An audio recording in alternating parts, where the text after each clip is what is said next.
స్థాయిలో ప్రభుత్వం పెంచడానికి సిద్ధంగా ఉన్నాను.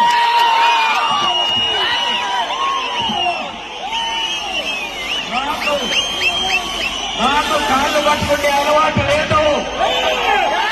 నేను నా కాళ్ళు ఎందుకు పట్టుకుంటున్నాను? ఇది మంచిది కాదన్నా, మీరు లేని ఇది మంచిది కాదు. నువ్వు కిరణ్ నువ్వు కాకన్నా అంటే నాకు సపోర్ట్ చేయడానికి ముఖ్యం. నేను డీసీసీ ప్రెసిడెంట్ అవుతానని నా కాళ్ళు పట్టుకొని 50 మంది నా ఈ వీడియో కానీ మీకు నచ్చినట్లయితే లైక్, కామెంట్, షేర్ చేయండి. మరిన్ని అప్డేట్స్ కోసం సబ్స్క్రైబ్ చేయండి.